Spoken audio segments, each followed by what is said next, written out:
அது வந்து கண்டிப்பாக ஏற்றுக்கொள்ள முடியாது. பிரதானத்துவம் இந்த கூட்டத்தில் கூட்டப்பட்டது.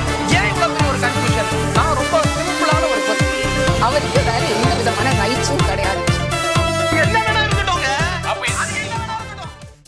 வணக்கம். நேர்பட பேசு நிகழ்ச்சிக்கு வரவேற்கிறோம். இலங்கையின் புதிய அதிபராக தேசிய மக்கள் சக்தி கட்சியின் தலைவர் திரு அனுரகுமார திசநாயக்க இன்று பதவியேற்றுக் கொண்டிருக்கிறார். அங்கு வாழக்கூடிய இலங்கை மக்களுக்கான செய்தி என்ன அப்படிங்கிறதா இன்றைய நேர்பட பேசுவின் பேசுபொருள். இலங்கை அதிபராக பதவியேற்ற அனுரகுமார திசநாயக்க தமிழ் மக்களுக்கு என்ன செய்தி அப்படின்ற தலைப்பில் பேச இருக்கிறோம். விடுதலை சிறுத்தைகள் கட்சியிலிருந்து திரு வன்னியரசு பங்கேற்றிருக்கிறார். தமிழ் தேசிய விடுதலை இயக்கத்திலிருந்து திரு தியாகு இணைந்திருக்கிறார். ஜேவிபியிலிருந்து திரு முகமது நிஜாமுதீன் இணைந்திருக்கிறார். இலங்கைக்கான இந்திய முன்னாள் துணை தூதுவர் திரு நடராஜன் பங்கேற்றிருக்கிறார். வணக்கம். வணக்கம் திரு நடராஜன், இலங்கையிலுடைய வரலாற்றை மாற்றி அமைக்க போறோம் அப்படின்ற முழக்கத்தோடு அதிபராக திரு அனுரகுமார திசநாயக்க இன்று பொறுப்பேற்றிருக்கிறார். அவருடைய வெற்றி குறித்து உங்களுடைய கருத்து என்ன? அனைவருக்கும் வணக்கம். முதலாவதாக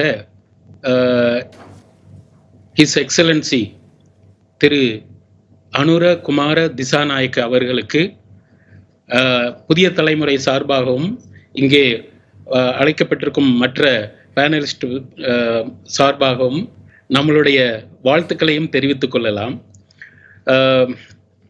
அனுரகுமார திசாநாயக்க இவர் நம்ம எல்லோருக்குமே தெரியும். ஜேவிபி என்ற கட்சியிலிருந்து முன்னால் இருந்து இப்பொழுது புதிய கட்சி ஆரம்பித்து அந்த கட்சியின் மூலமாக வெற்றி அடைந்திருப்பது உண்மையில் சொல்ல போனால் எனக்கு ஒரு ஜனவரி பிப்ரவரி மாதத்திலிருந்தே எனக்கு ஒரு அறிகுறி கிடைத்தது. இந்த மாதிரி திரு குமார திசாநாயக்க அவரை இலங்கையில பொதுவா சுருக்கமா அவருடைய பெயரை ஏகேடி என்று அழைப்பது உண்டு. நானும் அப்படித்தான் இதன் பிறகு அவர் பெயரை குறிப்பிட போகின்றேன். ஏகேடி அவர்கள் ஜெயிப்பதற்கான வாய்ப்புகள் இருக்கின்றது என்பது ஒரு 6-7 மாசத்துக்கு முன்னாடியே தெரிய வந்தது. அந்த வகையில் இந்த தேர்தல் முடிவு எனக்கு ஒன்றும் பெரிய ஆச்சரியமாக தெரியவில்லை. இன்னொரு விஷயம், அவர் ஜெயித்து இன்றுதான் பதவியேற்று இருக்கின்றார்கள். அப்பொழுது அதாவது இலங்கையில் கொலம்போவில் உள்ள தூதுவர்களில் பல நாட்டு தூதுவர்கள் இருக்கின்றார்கள். அந்த வகையில் நமது இந்திய தூதுவர் இந்தியன் ஹை கமிஷனர் திரு சந்தோஷ் ஜா அவர்கள் அங்கே சென்று வாழ்த்துரை கூறி பூச்செண்டு கொடுத்து சந்தித்து வந்திருக்கின்றார்கள். சந்தித்து வரும்பொழுது இந்தியாவுக்கு வர வேண்டும் என்று அழைப்பதிலும் வைத்துவிட்டு வந்திருக்கின்றார்கள். அதை பார்க்கும் பொழுது எப்படி கோத்தபாய ராஜபக்ச அவர்கள் ஜனாதிபதி ஆன பிறகு முதலாவது வெளிநாட்டுக்கு போனது India. The first port of call was Delhi. அதே போல ஏகேடி அவர்களும் இந்தியாவுக்கு வருவார்கள் என்று நாம் எதிர்பார்க்கலாம். ஒரு 6 மாதங்களுக்கு முன்பே திரு அனுரகுமார திசாநாயக்கோடைய வெற்றியை கணிக்க முடிந்ததுன்னு சொல்றீங்க.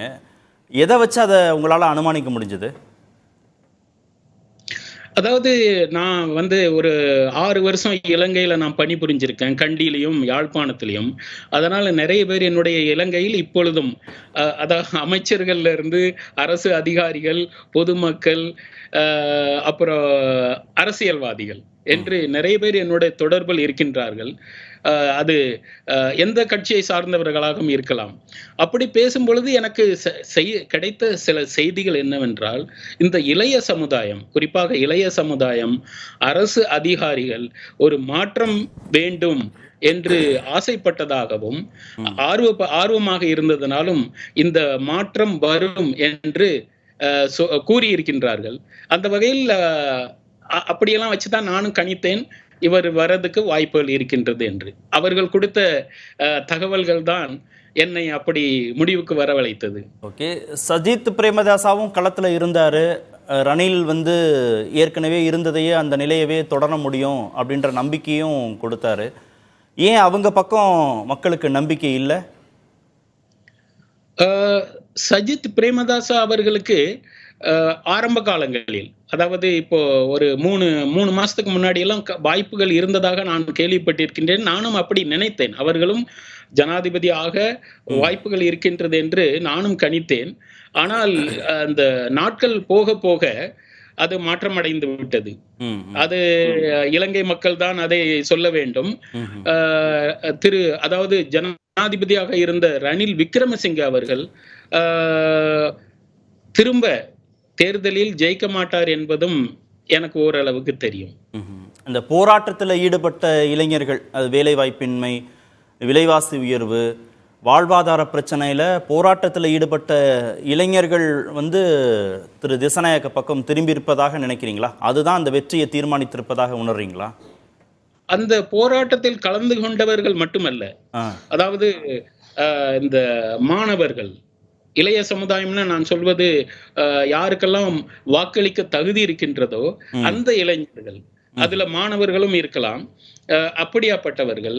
அப்புறம் அரசு அதிகாரிகளும் இதுதான் ஒரு காரணம். என்னவென்றால் இந்த பொருளாதார சீர்குலைவு, அதுவும் ஒரு முக்கிய காரணம். மற்றும் இன்னொரு காரணம், பெண்கள் கூட திரு ஏகேடி அவர்களுக்கு தான் அதிகமாக வாக்களித்ததாக தெரிகின்றது. கோத்தபய ராஜபக்ச அதிபராக பதவியேற்ற பிறகு முதன்முறையாக வந்த நாடு இந்தியா. அதனால ஒரு இந்தியா சார்பு நிலை திரு அனுரகுமார திசாநாயக்கிட்டையும் இருக்குன்னு நம்புறீங்க. ஆனா அதற்கான சமிஞ்சைகள் தெரியுதா? நிறைய சந்தேகங்கள் இருக்கு அவர் மேல. உண்மையிலே சொல்ல போனால் இது ஒரு நல்ல கேள்விதான். ஏனென்றால் உலகத்திற்கும் தெரியும், நமக்கும் தெரியும், திரு ஏகேடி அவர்கள் அதிகமாக இங்கே ஜேவிபியிலும் இருந்த ஒரு நண்பர் இருக்கின்றார். அவர் ஒத்துக்கொள்கின்றாரோ இல்லையோ, ஏகேடியை பொறுத்த வரைக்கும் அவர் ஒரு கம்யூனிஸ்ட். அந்த வகையில் பார்க்கும் பொழுது அவர் ப்ரோ சைனாவாக இருக்கலாம் என்று பொதுவாக கருதப்படுகின்றது. அப்படி இருந்தாலும் நம்ம இந்தியாவையும் யாருனாலையும் தவிர்க்க முடியாது. நீங்க இந்த கேள்வி கேட்டதுனால சொல்றேன். கடந்த பிப்ரவரி மாதம் திரு ஏகேடி அவர்கள் இந்தியாவுக்கு வரவழைக்கப்பட்டார். அதுதான் முதல் தடவையாக அவர் இந்திய அரசாங்கம் அவரை அழைத்து நம்ம வெளியுறவுத்துறை அமைச்சர் டாக்டர் ஜெய்சங்கர் அவர்கள் சந்தித்து பேசினார்கள். அப்புறம் நம்ம தேசிய பாதுகாப்பு ஆலோசகர் திரு அஜித் தோவல் அவர்களை சந்தித்து பேசினார்கள். அப்பொழுதே இந்த உறவு ஆரம்பித்து விட்டது என்றும் நாம் நினைக்கலாம். அந்த வகையில் தான் நானும் எதிர்பார்க்கிறேன். முதல் வெளிநாட்டு பயணம் இந்தியாவாக இருக்கலாம் என்று நான் நினைக்கின்றேன். அப்படி இருந்தால் நான் சந்தோஷப்படுவேன், நீங்களும் சந்தோஷப்படுவீங்கன்னு நினைக்கிறேன். இல்லைன்னா வருத்தம் தான். இல்லைன்னா வருத்தப்படவும் செய்யணும்ல.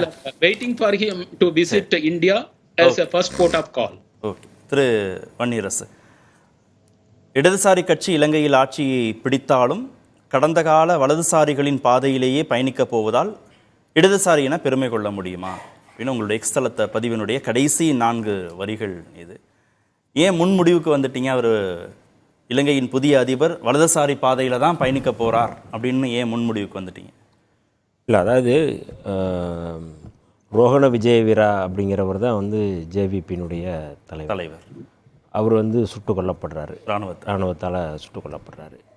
அவருடைய செயல்பாடு, அவர் ஒரு மார்க்சிஸ்ட்டு, இலங்கை கம்யூனிஸ்ட் கட்சியிலேருந்து பிரிஞ்சு அவர் தீவிரமாக செயல்பட்டவர். அங்கே இளைஞர்களை முன்னிறுத்தி அவர் போராட்டங்களை பண்ணார். அவருக்கு பிறகு, அவர் சுட்டு கொல்லப்பட்ட பிறகு அந்த ஜேவிபி தேர்தல் பாதைக்கு வருது. அது அந்த புரட்சிகர பாதையிலிருந்து தேர்தல் பாதைக்கு வருது. தேர்தல் பாதைக்கு வந்த பிறகு ஆனால் செயல்பாடுகளை வச்சு நம்ம இதை சொல்கிறோம். நம்ம ஜேவிபி மேலே ஒரு குற்றச்சாட்டு சொல்கிறதுக்காக நம்ம சொல்லலை. எப்படி தமிழ் தேசியவாதிகளை போலி தமிழ் தேசியவாதிகள் இருக்கிறது போல் கம்யூனிஸ்ட்டுகளும் போலி கம்யூனிஸ்ட்டுகள் இருக்க தான் செய்கிறாங்க. அது யாரும் மறுக்க முடியாது, அது இல்லைன்னு சொல்ல முடியாது. சந்தேகத்துக்கான ஜஸ்டிஃபிகேஷன் வேணும். இல்லை, கடந்த காலங்களில் அவங்களுடைய செயல்பாடுகள் இருக்குல்ல. இப்போ வடக்கு கிழக்கு பகுதி, வடகிழக்குங்கிற பகுதியை வடக்கு கிழக்காக பிரிக்கணுங்கிறது வழக்கு போட்டது இவங்க தான், ஜேவிபி தான் போட்டது. ரொம்ப முக்கியமானது. இன்றைக்கி அதிகாரத்தில் இன்றைக்கி வடக்கு கிழக்கு பிரிச்சிருக்கிறாங்க அப்படின்னா அதுக்கு காரணம் இவங்க போட்ட வழக்கில் தான் அது பிரிக்கப்பட்டது. அப்போ அந்த மாதிரியான ஒரு சூழல் இருக்குது. நீங்கள் இன்னும் கூடுதலாக நீங்கள் பேசணும் அப்படின்னா இப்போ ஜேவிபியினுடைய நிலைப்பாடு அப்படிங்கிறது தமிழர்களுக்கான இப்போ தீர்வு அதில் என்ன அவங்க சொல்கிறாங்க?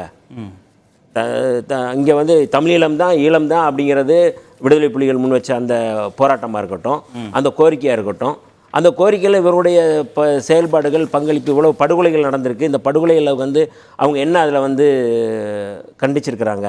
87 நடந்த நிறையா வந்து இனப்படுகொலை அவர்களுக்குமே தொடர்பு இருக்கு. இனவாதம் இல்லாத இலங்கை அதுதான் இலக்குன்றாங்க. இல்லை அது இப்போ அவர் வந்து தமிழர்கள், இஸ்லாமியர்கள், சிங்களர்கள் எல்லாருடைய ஒற்றுமை ரொம்ப முக்கியம், அனைவரும் சமம், இதெல்லாம் எங்களுடைய திசைகள், பயணிக்க போகிற திசைகள் அப்படின்னு அவங்க சொல்கிறாங்க. இல்லை, ராஜபக்சே கூட அது முன்னாடி வரும்போது அவர் கூட ஒரு கம்யூனிஸ்டாக அல்லது ஒரு சோசியலிஸ்டாக தான் வந்து அறிமுகமாகிறார். முன்னாடியெல்லாம் வந்து அவர் அந்த மாதிரி பாதையில் தான் இருந்தவர். வந்து செயல்பாடுகள் எப்படி இருந்ததுன்னு எல்லாருக்குமே தெரியும். நம்ம இவர் மேலே குற்றச்சாட்டு சொல்கிறதுக்காக இல்லை, அல்லது அச்சத்திலிருந்து நம்ம வந்து அதை சொல்லலை. இல்லை, கடந்த கால செயல்பாடுகளுடைய மதிப்பீட்டின்படி தான் இப்பயும் அவரை வந்து அளவிடணுமா? அதில் மாற்றம் இல்லை, அது மாற்றம் சிந்தனையில் அணுகுமுறையில் மாற்றம் வரணும்னு விரும்புகிறோம். மாற்றம் வரணும்.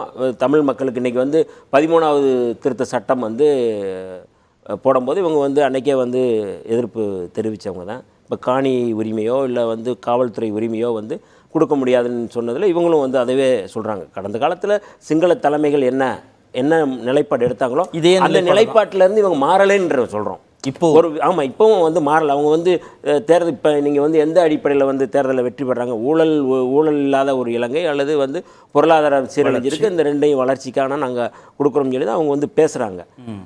அது ரெண்டுமே ஒரு இலங்கை அதாவது ஈழத்தமிழர்களுக்கு தமிழீழம் தொடர்பாக அவங்களுடைய உரிமைகள் இன்றைக்கி அவங்களுக்கு காணி இழந்திருக்கு, இன்றைக்கும் காவல்துறை அங்கே அடக்குமுறை இருக்குது, இன்றைக்கி வந்து அவங்களுக்கான கல்வி உரிமை இருக்குது, எல்லாமே இருக்குது.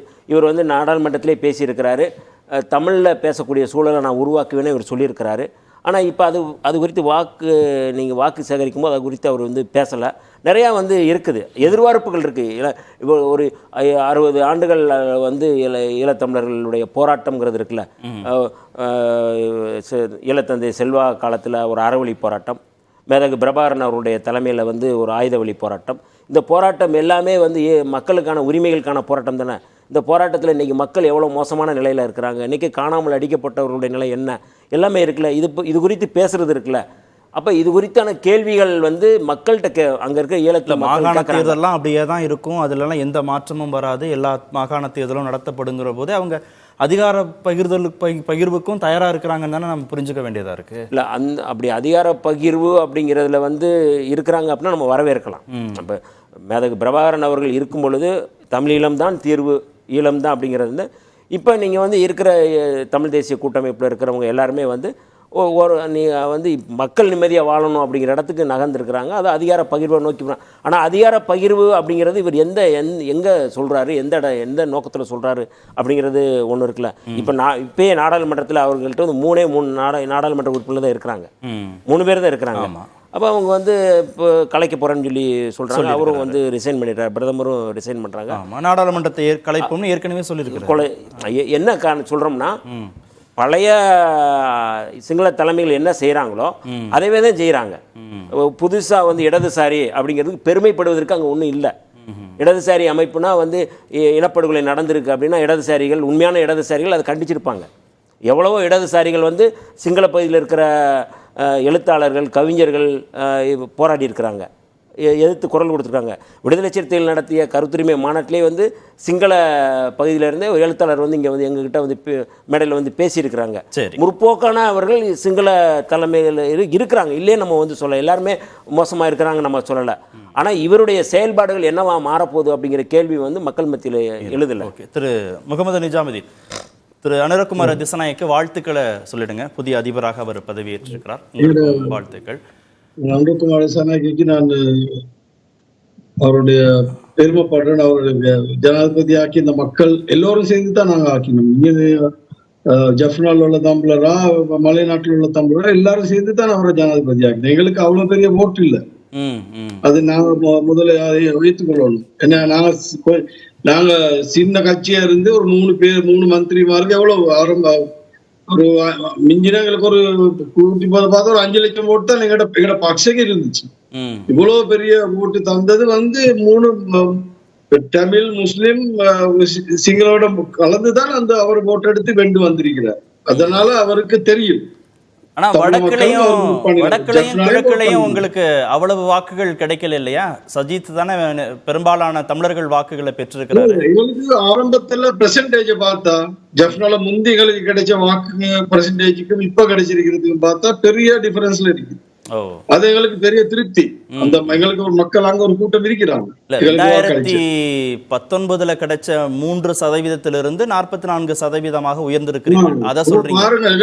அவ்வளவு மக்கள் எங்கட இல்ல. இல்ல அதுல மாற்று கருத்து இல்ல. அதுல மாற்று கூட்டம் இல்ல. அது இல்ல அதுல 40% அளவுக்கு 2019 24 இடைப்பட்ட அந்த 5 ஆண்டுகளுக்குள்ள உங்களுடைய வாக்கு சதவீதம் உயர்ந்திருக்கு.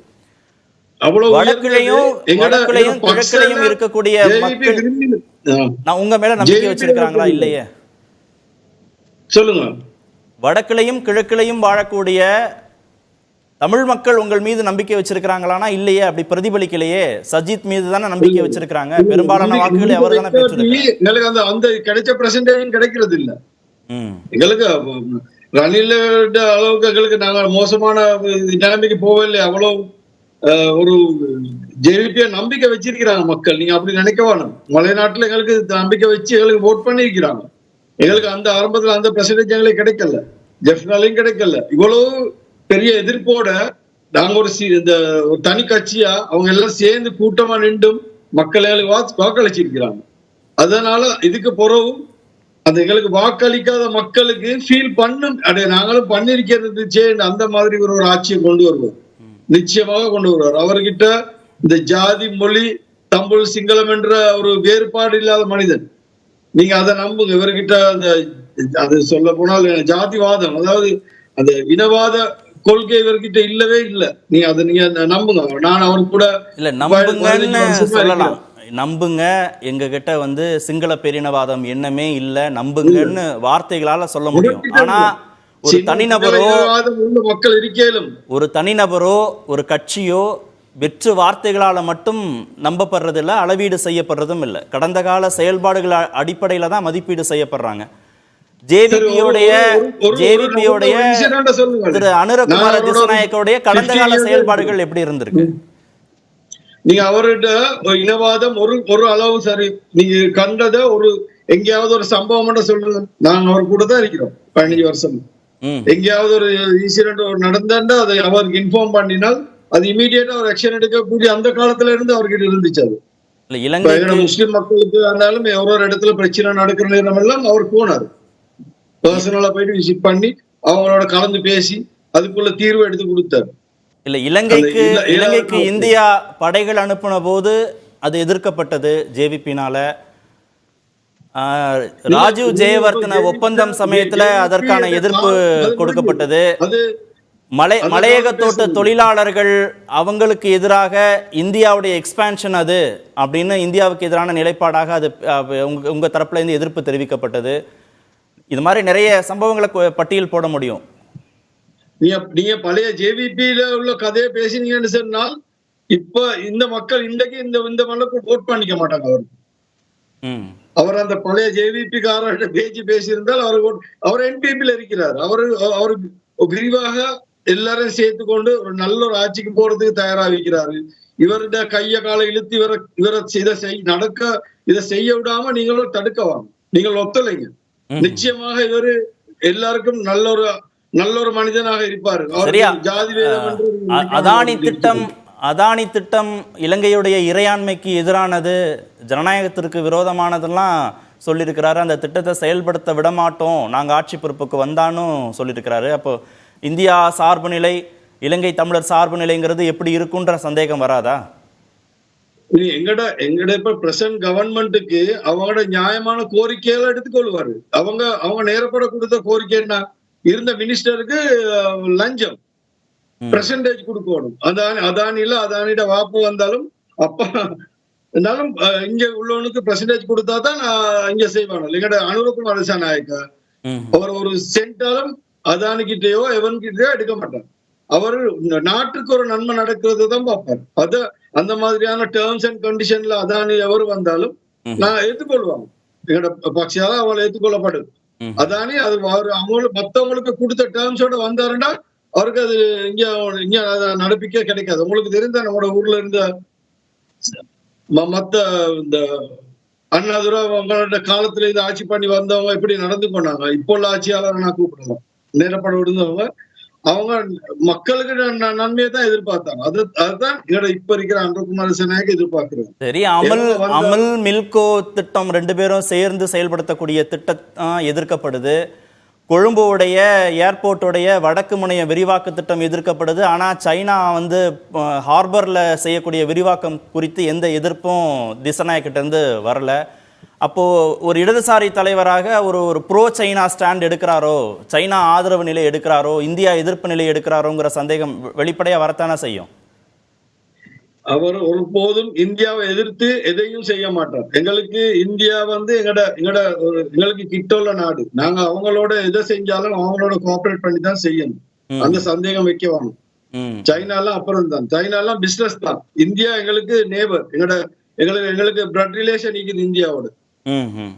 சைனா தானே பெரிய உதவிகள்லாம் பண்ணிருக்கு, கடன் கொடுத்துருக்கு. அப்போ இந்தியாவை விட சைனா தானே தேவை பொருளாதார வீழ்ச்சியிலிருந்து மீள்வதற்கு.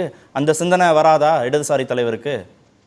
இல்ல, எவங்க வந்தாலும் இலங்கைக்கு அவங்களோட பிசினஸுக்கு தான் வருவாங்க, அவங்களோட ப்ராஃபிட்டுக்கு தான் வருவாங்க.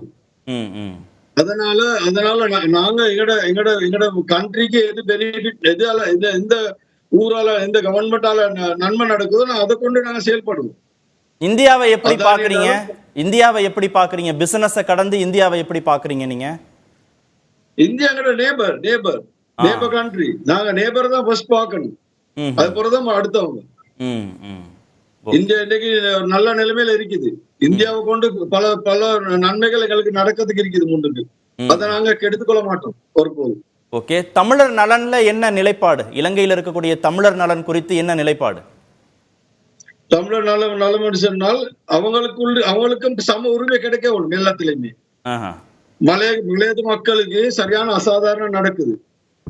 அது அந்த காலத்துல இருந்து அங்குள்ள மந்திரிமார் தான் அதுக்கு பொறுப்பு, கவர்மெண்ட் பொறுப்பு இல்ல. இப்போ உள்ள மந்திரிமார் அதை ஒழுங்கா செய்யலன்னு சொன்னா கவர்மெண்ட் அதை டேக் ஓவர் பண்ணி அதெல்லாம் அந்த மக்களோட உரிமைகளை கட்டாயம் பெற்றுக் கொடுப்பாங்க எங்கட ஆட்சியில. இல்ல, வடக்கு கிழக்குன்னு பிரிக்கிறதுக்கு வழக்கு போட்டதே நீங்க தான் அப்படின்னா அப்புறம் தமிழர் நலன் குறித்து அக்கறைப்படுவோம்னு சொல்றதுல எப்படி நம்பிக்கை வரும்னு திரு வன்னியரசு கேட்கிறாரு. வன்னியரசு சொல்லுங்க, ஜேவிபி காலம் முடிஞ்சது.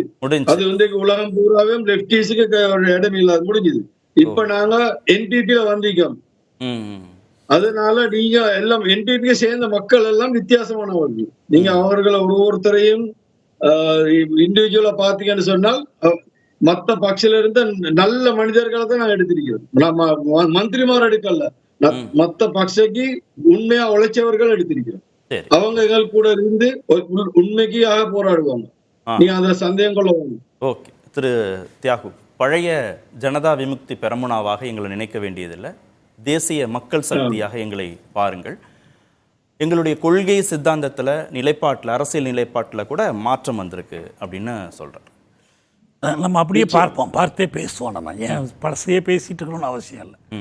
தேசிய மக்கள் சக்தியாக அவங்க கொடுத்துருக்கிற தேர்தல் அறிக்கை, ஜேவிபி அறிக்கை அல்ல, தேசிய மக்கள் சக்தியினுடைய தேர்தல் அறிக்கை தான். தேசிய மக்கள் சக்தி எடுக்கக்கூடிய நிலைப்பாடுகள். இப்போ நம்ம கேட்குறதெல்லாம் நம்ம இனி ஆட்சிக்கு வந்து இனி என்னென்ன செய்ய போகிறாங்க அதை முன்கூட்டி யூகிச்சு மற்றதெல்லாம் பண்ண வேண்டியதில்லை. இரண்டாவது, இந்த இந்திய நலன்னு சொல்லப்படுகிற இந்திய அரசின் நலனையும் தமிழர் நலனையும் ஒரே நிலையாக வைத்து பேச வேண்டிய அவசியம் இல்லை.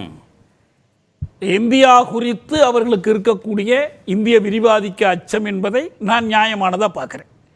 இங்கே மட்டும் இல்லை, இப்போ வங்கதேசத்தில் வெறும் ஷேக் ஹசீனாவை எதிர்த்து மட்டும் அந்த மக்கள் போராடல. இந்தியாவுடனான தொழில் ஒப்பந்தங்களை எதிர்த்து போகிறாங்க. மாலத்தீவில் இந்தியா அவுட்டுங்கிற முழக்கமே எழுப்பப்பட்டுச்சு. நேபாளத்தில் இப்படி தான். இதுக்கு காரணம் வந்து அந்தந்த நாட்டு மக்கள் அல்ல. இதற்கெல்லாம் இந்திய ஆளும் வர்க்கம், இந்திய அரசு பொறுப்பு. இவங்க ஒரு அறிவார்ந்த அயலுறவு கொள்கையை கடைபிடிப்பார்களானால் இதை கடந்து வரலாம். இந்தியா இதை ஒரு பாலமாக கொள்ளட்டும், இதை அப்படியே ஒதுக்கி வச்சிருவோம். இப்போ தமிழர்கள் நலன் மற்ற விஷயத்தில் என்ன அடிப்படையானதுன்னா, அவங்க என்ன செய்ய விரும்பினாலும் என்ன பெரிய தடைகள் இருக்குதுன்னு புரிஞ்சுக்கணும். இப்போ ஒன்று என்னன்னா, இப்போ அனுரகுமார் திசாநாயக்கா எவ்வளவு நல்லவர், நல்ல மனம் படைத்தவர் என்பதல்ல இங்கே விவாதம். இலங்கையினுடைய அரசமைப்பு, கான்ஸ்டிடியூஷன் ஆஃப் ஸ்ரீலங்கா, ஏன்னா 72 கொல்வின் டி சில்வா பேசிட்டு இருந்தது என்னன்னா 2 languages 1 nation 1 language 2 nation எச்சரித்தவர். ஆனால் அவர் தான் என்ன பண்ணார்னா Sinhalese shall be the official language. Buddhism will be given the foremost place. And Sri Lanka is a unitary republic னு எழுதினார். இது 72 அரசமைப்பு. 78 ஜெயவர்தனா கொண்டு வந்த அரசமைப்பில் அதுதான் இருக்கு. இப்போ இவங்க என்ன உறுதி கொடுத்துருக்காங்கன்னா இந்த எக்ஸிக்யூட்டிவ் பிரசிடென்சியை மாற்றணுங்கிறாங்க. அப்போ அதுக்கு ஒரு அரசமைப்பு சட்ட திருத்தம் வரணும், அல்லது அவங்க நாட்டில் வந்து புதிய அரசமைப்பு சட்டமே கூட கொண்டுட்டு வரலாம். அது பார்லிமெண்ட்டுக்கு தேர்தல் நடத்தி அவங்களுக்கு இருக்கிற பெரும்பான்மை அடிப்படையில் கொண்டு வரலாம். அப்படி கொண்டு வரும்போது இலங்கை 2 தேசங்களை கொண்ட ஒரு தீவு நாடு. இலங்கையில் இந்த 2 மொழிகளுக்கும் இடையில் சமத்துவம் வேண்டும். பௌத்தத்திற்கு மட்டும் முன்னுரிமை கொடுக்கக்கூடாது. நடைமுறையில் மதச்சார்பற்ற அரசை ஏற்படுத்த வேண்டும் என்பதையெல்லாம் அந்த சட்டத்திற்குள் கொண்டு வருவார்களா? கொண்டு வருகிற இந்த தேர்தல் அறிக்கை அதுக்கு சான்றா இல்லை. இப்போ அரசியல் கைதிகள் விடுதலை, இந்த காணாமலாக்கப்பட்டவர்கள் பற்றிய இது ஒரு சில நம்பிக்கையை ஊட்டுகிற சில நடவடிக்கைகளை எடுக்கலாம். ஒன்று, இப்போ ஐநா மனித உரிமை பேரவையில் விவாதம் நடந்துகிட்டு இருக்கு. ஈழத்தமிழர் சிக்கல் குறித்து நடக்குது. 2009க்கு பிறகு மனித உரிமை பேரவையில் சில அறிக்கைகள் வைக்கப்பட்டது, தீர்மானங்கள் இயற்றப்பட்டது. எல்லாத்தை விட ரொம்ப முக்கியமாக தமிழர்கள் ஒரு சிங்கள தலைவருக்கு ஆதரவாக பெருந்திரளாக வாக்களித்து வெற்றி பெற்றது 2015 தேர்தலில். மைத்ரிபால சிறிசேனா அதிபராக தேர்ந்தெடுக்கப்பட்டார். 90% தமிழர்கள், இஸ்லாமியர்கள், மலையக தமிழர்கள் அவருக்கு ஓட்டு போட்டாங்க. இல்லைன்னா மஹிந்த தான் ஜெயித்திருப்பார் அந்த முறையும். அடுத்து நடைபெற்ற நாடாளுமன்ற தேர்தலில் ரணில் விக்ரமசிங்கேக்கு ஆதரவு கொடுத்தார்கள். இந்த அரசாங்கத்துக்கு பேர் நல்லாட்சி அரசாங்கம்னு பெயரும் கொடுத்தாங்க. யாழப்பயனாவா என்னமோ ஒரு பேர். மனித உரிமை பேரவையில் இந்த அரசாங்கம் மிச்ச அரசாங்கங்களோடு சேர்ந்து ஒருமனதான ஒரு தீர்மானத்தை முன்மொழிந்து நிறைவேற்றினாங்க. 47 நாடுகளும் ஆதரித்து ஓட்டு போட்டாங்க. இந்தியா உட்பட, வல்லரசு நாடுகள் உட்பட, தலைமைத்துவ நாடுகள் உட்பட. அந்த தீர்மானத்தில் என்ன கூறப்பட்டிருந்துச்சு? அப்போ தான் ஒரு அறிக்கை வந்து இருந்துச்சு. அந்த ஐநா மனித உரிமையை அமைத்த ஒரு குழு அறிக்கை கொடுத்துருக்கு. இந்த அறிக்கையில் சொல்லப்பட்ட குற்றச்சாட்டுகளை விசாரிப்பதற்காக இலங்கையில் ஒரு பன்னாட்டு தீர்ப்பாயத்தை அமைப்போம். அதில் காமன்வெல்த் நாடுகள் உட்பட பல நாடுகளைச் சேர்ந்த நீதிபதிகளும் புலன் விசாரணை அதிகாரிகளும் வழக்கறிஞர்களும் பங்கேற்பார்கள், இடம்பெறுவார்கள். காணாமல் போனவர்களை கண்டுபிடிப்பதற்கான office of missing persons OMP, அதுவும் இன்டர்நேஷனல் பார்ட்டிசிபேஷனோட அமைப்போம். இந்த உறுதிமொழிகள் எல்லாத்தையும் கொடுத்தாங்க. முதல்ல 1 வருஷம் போதலன்னு டைம் கேட்டாங்க. அப்புறம் 2 வருஷம் போதலன்னு டைம் கேட்டாங்க. அப்புறம் 2 வருஷம் போதலன்னு டைம் கேட்டாங்க. கடைசியாக கோட்டபய வந்த பிறகு நாங்கள் இனிமேலாம் செய்யறதா இல்லை, நாங்கள் இந்த பேரவை விட்டு வெளியே போகிறோன்னு போயிட்டாங்க. நான் கேட்குறேன், இன்னைக்கு அனுரகுமார் என்ன செய்யணும்னா ஐநா தீர்மானத்தை மீண்டும் ஏற்றுக்கொள்கிறோம். ஐநா தீர்மானத்தின் கட்டளைப்படி நாங்கள் இன்டர்நேஷனல் ட்ரிபியூனல் அமைக்கிறோம். ட்ரிபியூனல் தண்டிக்கிறவங்கள தண்டிங்க, இல்லாதவங்கள விட்டுருங்க. உள்ளூர் அளவில் தமிழ் தலைவர்கள் ஒரு பக்கம் இருக்கட்டும். லசந்த விக்ரமதுங்கா கொலை வழக்கு, பிரகீத் எக்கனலிகோடா கொலை வழக்கு, இதுல எல்லாம் உளவுத்துறை போலீஸ் சரியான குற்றவாளிகளை பிடிச்சிடுச்சுது. எந்த ராணுவ அதிகாரி கடத்திட்டு போனது ஒயிட் வேன்ல. அவங்க மேலே வழக்கு போட போகிற நேரத்தில் இந்த பிரசிடென்ஷியல் பவர்ஸை பயன்படுத்தி அந்த வழக்கை திரும்ப பெற்று அவங்கள விடுதலை பண்ணிட்டாங்க. இன்னைக்கு எடுங்க, அந்த வழக்குகளை புதுப்பியுங்க, கொண்டு வாங்க. இந்த இது நடந்துச்சுல்ல உங்களுக்கு, அந்த நீதி தேவாலயங்களில் குண்டு வெடிப்புகள், இது பல சான்றுகள் வந்துடுச்சுது. எப்படி அரசியல் உள்நோக்கத்தோட இந்த கோட்டபயாவை தான் வந்து ஆட்களை வைத்து அதை செய்தார். அந்த தமிழ் தலைவர்கள் மத்தியில் இருக்கக்கூடிய தலையாட்டிகளை பயன்படுத்தி செஞ்சார். வெளிப்படையாக வந்திருக்கு எல்லா சான்றுகளும். ஐநா மனித உரிமை பேரவையிலேயே இதற்கான சான்று அறிக்கைகளே இருக்கு. இதை எடுத்து செய்யுங்க. 15 வருஷம் ஆச்சு போர் முடிஞ்சு, போர்க்கைதிகள் விடுதலை செய்யப்படலை. ஆனால் இப்போ உறுதிமொழி கொடுத்துருக்குறாங்க. இதில் இந்த தேர்தல் அறிக்கையில் நாங்கள் அவங்களை விடுதலை செய்கிறோம். காணாமலாக்கப்பட்டவர்கள் பற்றி ஒரு இன்டர்நேஷனல் ஒர்க்கிங் குரூப் இருக்கு, UN ஒர்க்கிங் குரூப் இருக்கு. உலகத்திலேயே ஈராக்குக்கு அடுத்தபடி வலிந்து காணாமலாக்கப்பட்டவருடைய எண்ணிக்கை எங்க அதிகம்னா இங்கே தான் அதிகம். இந்த ரணில் என்ன சொன்னார்? யாழ்ப்பாணம் பொங்கல் விழாவில் போய் காணாமலாக்கப்பட்டவர்கள்லாம் ஒருத்தர் உயிரோட இல்லை, எதுக்கு ஏதாவது ஒரு இழப்பீடு வாங்கிட்டு முடிச்சிருங்க என்று சொன்னார். 1,46,000 சொச்சம் பேர் பட்டியல் கொடுத்தார். மன்னார் ராயர், ராயப்பு ஜோசப், எல்லாமே இருக்கு. இதெல்லாம் பழைய செய்தி அல்ல. எனவே தமிழர்களுக்கு நீங்கள் நம்பிக்கை ஊட்டுங்க. அடுத்தது என்ன செய்யுங்க? இந்த தேர்தலில் ஒரு பெரிய சிறப்பு என்னன்னா, அனுரகுமார் சிங்கள பகுதிகளில் எல்லாம் முதலிடத்துக்கு போகிறார். தமிழ் பகுதிகளில் பூரா முதன்மையான சிங்கள வேட்பாளர்களை கடைசி இடத்துக்கு வர்றார். தமிழ் பகுதிகளில் சில இடங்களில் பொது வேட்பாளர் அரியநேத்திரன் முதலிடத்துக்கு வர்றார், சில இடங்களில் சஜித் வர்றார். அது வர்றதுக்கு காரணம் தமிழ் தேசிய கூட்டமைப்பினுடைய ஆதரவு, இந்தியாவினுடைய ஆதரவு, எல்லா காரணங்களும் இருக்கு. எனக்கு இந்த 13ஆம் திருத்தத்தை இவங்க செயல்படுத்தணுங்கிறது என் கோரிக்கை அல்ல. அது 88லேயே புதைக்கப்பட்டுடுச்சு. இன்னைக்கு எலும்புக்கூடு கூட இல்லை, ஃபாசில் தான் கிடைக்கும். அதை வச்செல்லாம் தீர்வு காண முடியாது. தமிழ் மக்களின் கோரிக்கை அது அல்ல. எனக்கு தமிழ் மக்கள் கோரிக்கை யார் சொல்றது? சம்பந்தன் சொல்றதா, சுமந்திரன் சொல்றதா, ஸ்ரீதரன் சொல்றதா? இந்த கவலையே வேண்டாம். பொது கட்டமைப்பு ஒரு தேர்தல் அறிக்கை வெளியிட்டிருக்கிறது. அந்த தேர்தல் அறிக்கை தனிநாடு கேட்கல, இலங்கையை 2ஆ உடைக்கணும்னு கேட்கல. அப்படி கேட்க முடியாது. 6ஆம் திருத்தம் இருக்கு, தடையா இருக்கு. நீங்க தமிழ் மக்களுடைய விருப்பத்தை அது வெளிப்படுத்துகிற விதத்தில் ஒரு பன்னாட்டு விசாரணை வேணும்னு கேட்குறாங்க. குற்றவாளிகளை உலக குற்றவியல் நீதிமன்றத்தில் பாரப்படுத்தணும்னு கேட்குறாங்க. காணாமலாக்கப்பட்டவர்களுக்கு நீதி கிடைக்கணும்னு கேட்குறாங்க. எல்லாவற்றுக்கும் மேலாக தமிழர்களுடைய அரசியல் வேணவா, 77 தேர்தலில் வெளிப்படுத்தப்பட்ட வேணவா, அந்த வேணவாவை நீங்க 6ஆம் திருத்தத்தை கொண்டு தடுத்து விட்டீர்கள். ஒரு இன அழிப்பு போரில் போய் அதை மூழ்கடித்து விட்டீர்கள். தமிழர்கள் we are a nation entitled to a state. இதை தான் நான் சொல்ல வரேன். we are nation without state. பாலஸ்தீனத்தை போல, குர்திஸ்தானை போல, கட்டலோனியா போல, ஈஸ்ட் திமோரை போல எத்தனையோ அரசுகள் அப்படி இருக்கு. போனா போட்டோம். ஒன்று கேட்குறேன், இன்னைக்கு தமிழர்கள்ட்ட உங்களுக்கு என்ன வேணும்னு ஒரு பொது வாக்கெடுப்பு நடத்துங்க. இலங்கையிலேயே நாங்கள் ஒன்றா இருக்கிறோம்னு சொன்னால் ஏற்றுக்குவோம். இல்லை நாங்கள் பிரிஞ்சு போகிறோன்னா நீங்கள் ஒத்துங்க. இல்லை கூட்டாட்சி வேணுமா, ஃபெடரலிசம் வேணுமா, ஒத்துங்க. இப்போ அடிக்கடி இந்த அதிகார பகிர்வு பற்றி பேசுகிறாங்க. டெவல்யூஷன் அல்ல தமிழர்களுக்கு வேண்டியது, டீசென்ட்ரலைசேஷன். டெவல்யூஷன்னா ஒரு நடுவில் இருக்கிற அரசு எல்லாத்தையும் கையில் வச்சுக்கிட்டு சிலவற்றை கீழே கொடுக்கும். என்னுடைய புரிதலில் இந்த மக்கள் சக்தி பேசக்கூடிய டெவல்யூஷன் எல்லாமே என்னன்னா தமிழ் நேஷனாலிட்டிக்கான டெவல்யூஷன் அல்ல. கிராம சபைக்கு, பஞ்சாயத்து போர்டுக்கு, நகராட்சிகளுக்கான இந்த டயரில் தான் அவங்க பேசுகிறாங்க. இது செய்யுங்க, தாராளமாக செய்யுங்க. ஆனால் இது தேசிய சிக்கலுக்கான தீர்வு அல்ல. தேசிய சிக்கலுக்கான தீர்வு டீசென்ட்ரலைசேஷன். டீசென்ட்ரலைசேஷன்னா கொழும்புல சிங்களர்களுக்கு ஒரு அரசு இருக்கிற மாதிரி வடக்கில் தமிழர்களுக்கான, வடக்கு கிழக்கில் தமிழர்களுக்கான ஒரு அரசு இருக்கணும்.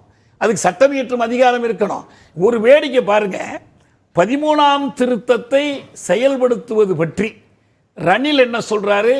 பார்லிமெண்ட் அனுமதி வாங்கி செயல்படுத்துவேங்கிறார். சஜித் என்ன சொல்றாரு? நான் முழுமையா செயல்படுத்துவேங்கிறார். என்ன வேடிக்கைன்னா, கான்ஸ்டிடியூஷன்ல இருக்குது 13th amendment. Police and land powers வந்து அந்த சபைக்கு, மாகாண சபைக்கு கான்ஸ்டிடியூஷன்ல இருக்கிறத நாங்கள் மனசு வச்சு செயல்படுத்துவோம், நாங்கள் எங்களுக்கு ஓட்டு போட்டிங்கன்னா செயல்படுத்துவோம்னு சொன்னால் என்ன அபத்தமா இல்லையா? கான்ஸ்டிடியூஷன்ல அது அவங்களுக்கு என்ன கான்ஸ்டிடியூஷன் மதிப்பு இருக்கு? இது சட்டத்தின் ஆட்சி. அதனால நான் என்ன சொல்றேன், இந்த நடவடிக்கைகளை அவங்க எடுத்தாங்கன்னா தமிழர்களுக்கு நம்பிக்கை வரும். நம்பிக்கை பேசு.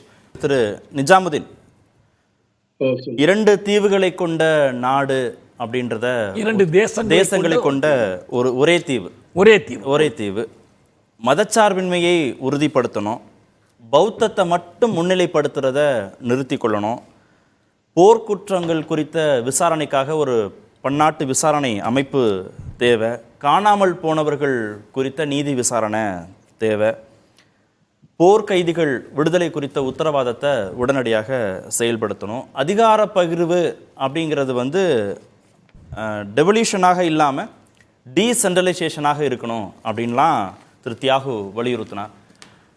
இந்த கோரிக்கைகளுக்கு பின்பாக இருக்கக்கூடிய நியாயங்கள், அதில் என்ன உங்களுடைய நிலைப்பாடு? முதல்ல இதை செய்கிறோம் செய்யலை, இந்த கோரிக்கைகள் குறித்த நியாயங்கள் பற்றி உங்களுடைய நிலைப்பாடு என்ன? இந்த நியாயங்கள் குறித்து சொன்னால், இப்ப எங்கட நல்லெண்ணம் வச்சிருக்கிற மனிதனுக்கு நீங்க இந்த வாரம் முன்னுக்கு வார ஜெனரல் எலெக்ஷன்ல அவருக்கு ஒத்துழைங்க. தமிழ் மக்களுடைய ஆதரவு அவருக்கு கொடுங்க, முழுமையா கொடுங்க. அது ஒரு போது சந்தேகத்தோடு கொடுக்க முழுமையா கொடுங்க. அவர் நிச்சயமாக சம உரிமை எல்லாருக்கும் கொடுக்கிற முடிவுல தான் இருக்கிறார். முஸ்லிம், சிங்களம், தமிழ் என்ற இல்ல, ஸ்ரீலங்கா நாங்க இதுக்கு போறோம். எங்களோட பாஸ்போர்ட்ல சரி எங்களுக்கு எங்களோட மத சார்பான விஷயங்களை ஹெட் பண்ண இயலாத லெவலுக்கு அவரு நாட்டை கொண்டு வரணும்னு நினைக்கிறாரு. இதுக்கு தீர்வு காண இயலாது. எங்களுக்கு புறவுள்ள ஜெனரேஷன் சம பண்ணி கொண்டு தான் இருக்கும். இது இவரோட முடியணும். இவருக்கு சரியான புடிஸ்ட் மோங்க் மிச்சம் பேர் இவருக்கு எதிர்ப்பு. இவர் முன்னுக்கு ஆட்சிக்கு வாரதுக்கு எதிர்ப்பு. அவர்களுக்கு அவர்கள் இதுக்கு முந்தைய ஆடின ஆட்டம் இனிமேல் ஆட முடியாதுன்றது அவங்களுக்கு தெரியும்.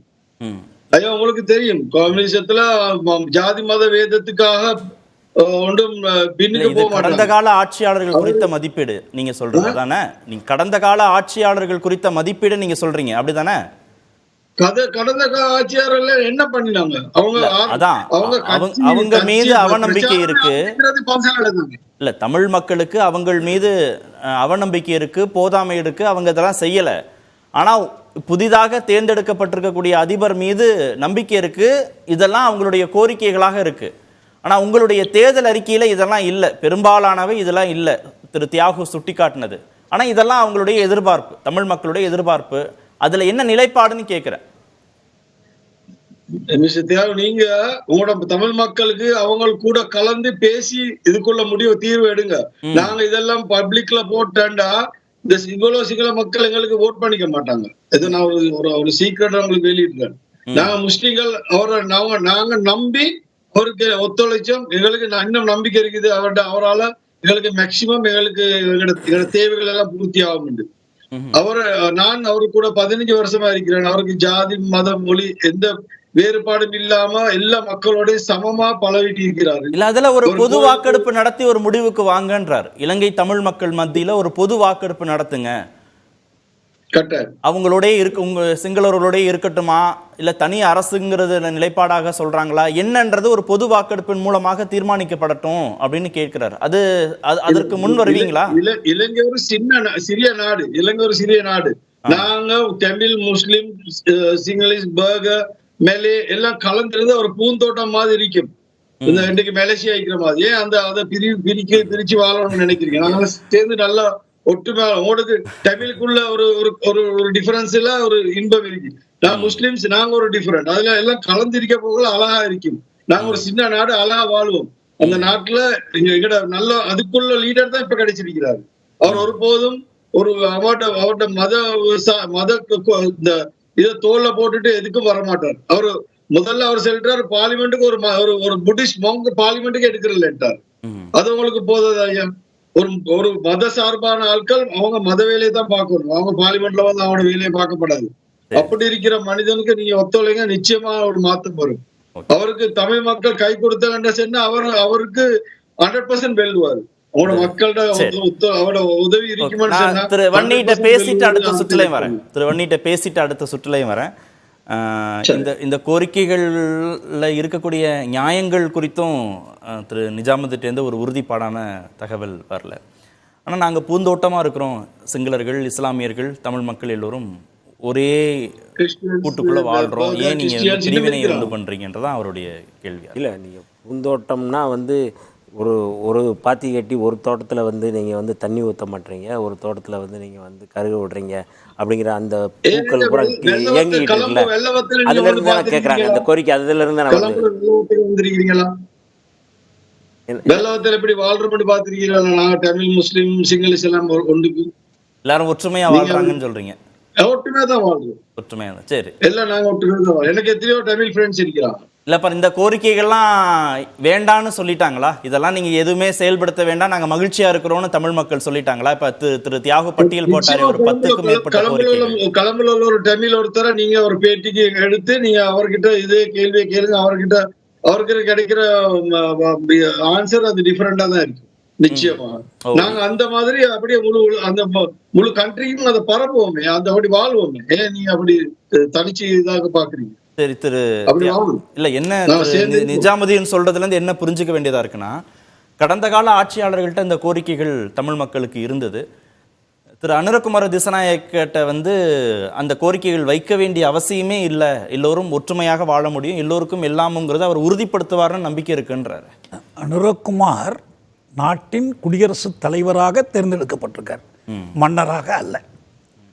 ஒரு குடியாட்சியத்தில் ஆட்சித்தலைவருடைய நல்ல குணங்கள் கெட்ட குணங்கள் அடிப்படையில் எதையும் தீர்மானிக்க முடியாது.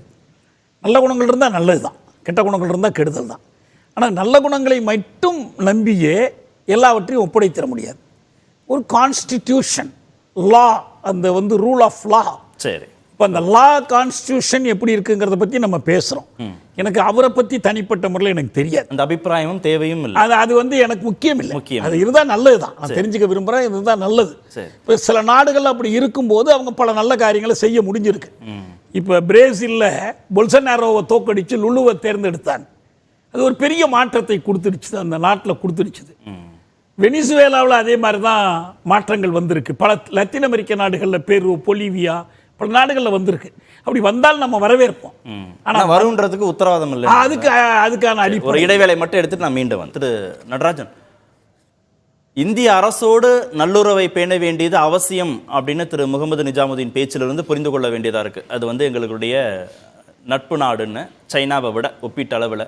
ஆனால் தமிழர் நலன் சார்ந்த விவகாரங்களில் எடுக்க வேண்டிய நடவடிக்கைகள் அப்படிங்கிறதுல ஒரு உத்தரவாதமான பேச்சு இல்லை அப்படின்னு தெரியுது. உங்களுடைய புரிதல் என்ன அதில்? அதாவது 2000 நான் வந்து தமிழர்கள் வாழும் இடத்தை பற்றி மட்டும் கூறுகின்றேன்.